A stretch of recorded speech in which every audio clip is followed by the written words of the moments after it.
Hey guys, Ambience here. Today I'm going to be showing you how to beat Fnaf 2, Nights 1 and 2 on Fnaf VR Help Wanted. I think Fnaf 2 is mainly remembered for its outrageous difficulty in frequent unwinnable situations, but thankfully the VR remake is a lot more tame than the original. I'd even argue that it's probably the easiest of the three main recreations.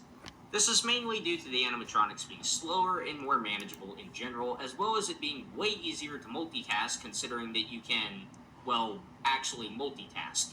You can wind the music box and check the lights at the same time, which is super helpful and also makes things a lot less nerve-wracking even if you are playing in VR. Anyway, go ahead and load up Night 1 and I'll walk you through it. As you can see, the office is pretty compact. You can check the vent lights using the buttons on your desk, as well as the hall in the same way. There's no actual flashlight in this game, and therefore no flashlight battery, which is another huge advantage over the original. The Freddy mask is on your left, and of course you can flip through the cams on the monitor, light them up with the button near the bottom of the controls, or wind the music box if you're on cam 11. The main threats for this night are Toy Bonnie and Toy Chica, along with the puppet. They'll mostly start to activate around 2 a.m., so until then, take some time to get used to your setup. Make sure your VR setup is nice and comfortable, or just practice hitting the buttons quickly on flat mode. While we wait for them to activate, let's talk about how to counter them, their movement intervals, and some other info. All of the main toys will start on the show stage, which is Cam 9. You'll want to keep an eye on there for the first few hours until someone leaves. Keep an eye on the party rooms after that, mainly 1 and 2 since that's where the vents are. Toy Chica goes through party room 1 while Toy Bonnie goes through 2. Make sure to keep the camera flash on as well by pressing the light bulb button at the bottom of the camera map. It lets you see into dark areas, and there's surprisingly no real downside to just keeping it on, since this version of the game has no flashlight battery. Anyway, once they get there, they'll eventually enter the vent cameras, cam 5 and 6. You can see them there as long as the light is still on, and once they leave, they'll be next to you. Turn on the vent lights using the buttons on your desk, left for Chica and right for Bonnie, and you'll see them there with a little scare cord. Grab the Freddy mask on your left, and they'll enter the office for a few seconds, make the lights flicker, then leave. Keep in mind that you'll have to physically bring the mask to your face in VR, and that you'll get jumped if you take it off before they leave. Pretty simple stuff, even simpler if you have an idea of how fast they move. Hint hint, time for that boring part of the video where I put on the nerd glasses and use math to talk about movement intervals. In Help Wanted's version of FNAF 2, the movement intervals are fixed for every animatronic and stay the same every night. Higher AI means a higher chance to hit a check. Unlike the FNAF 1 mode, however, every animatronic has an independent movement interval instead of them all operating on the same one, and it's a randomly selected range instead of a fully consistent number. As to not waste time explaining all of them, I'll just show the ranges on screen now and let you decide whether to pause or not.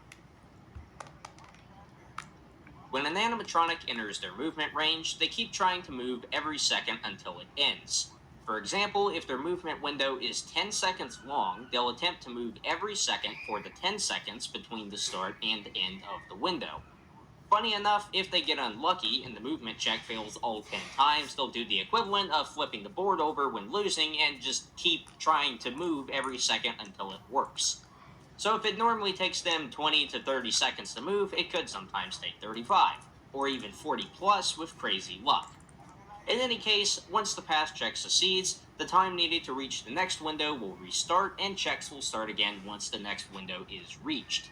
If this just gave you a headache, yeah, don't worry, me too. This is probably the most complicated movement intervals have ever been in an official FNAF game. Anyway, let's move on to something less confusing. By this point, it's probably around 2 a.m., so Toy Bonnie and Chica will start walking around. Keep the camera flash on and flip between party room 1 and 2 every now and then. You may also want to turn on the hall light around this time so you can see them cross in front of you and go to the party rooms. They probably won't reach the rooms before the next threat arrives, but hey, better safe than sorry. This next threat has a name, and it's the puppet. Around 3 a.m., Phone Guy will mention the music box, and that's your cue to switch over to cam 11 when you can and wind it up using the button next to the camera flash. The music box in this game is more forgiving and winds down a lot slower, but it also winds up a lot slower, so it's in your best interest to not let it get too low anyway. Just wind it up until it's full, then check both party rooms for a bit, then go wind it up again. Once Bonnie or Chica make it to a party room, be prepared to switch an event camera on that side instead. When they leave, you should hear metallic banging, signaling that they've entered the vent. For example, if Bonnie's in the right vent, but you haven't seen Chica on the party room camera yet, check cam 1 and 6 in between winding up the music box instead of cam 1 and 2. By consistently checking the cameras, you won't be caught off guard when they make it to the office. When they do reach the office, you should hear another different sound cue, so that'll help if you're currently winding the music box and can't check the cameras. It's kind of hard to explain, but here's the two most common variations of it.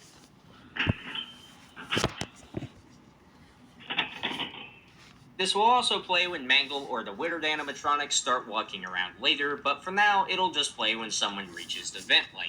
Check it immediately, or both if they were both in the vent cameras, and put on the Freddy mask until they leave. They should only be able to attack once each, since they'll attack around 4 a.m. at the earliest. Heck, if they failed their checks enough, it's possible for them to not even show up at all. They're usually pretty slow. Speaking of slow, Puppet is quite lenient here. It takes a minute and 3 seconds for the music box to wind down from full to empty on this night, which is over an in-game hour. As long as the box is almost fully wound, you can completely ignore it from 5 a.m. onward if you'd like.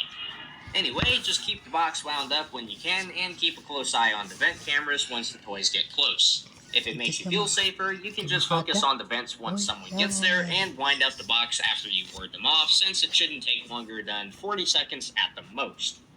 Just make sure it's close to fully wound when you reach 5 a.m., and you'll be good to go for the rest of the night. Oh yeah, Toy Freddy. You might have heard that he usually also moves on this night, and while that is true, I've left him out of this segment because the chance of him actually being able to reach and kill you before the night ends is nigh impossible. At the most, he might walk down the hallway and block your view a little bit, but otherwise, don't worry about him and just focus on the others. We'll cover him along with the other Night 2 animatronics in just a minute. Anyway, that's it for Night 1. If you'd like, you can try a different strategy of only focusing on the music box and checking the vent lights frequently, and it'll work just fine, but the strategy I outlined earlier is the safest choice and teaches you more about the game, even if it is a bit more complicated, so I'd say it's worth it. It'll get you used to a lot of the information that I used this segment to talk about, which will definitely help later. On to Night 2, you've got a whole new group of threats on top of the returning ones.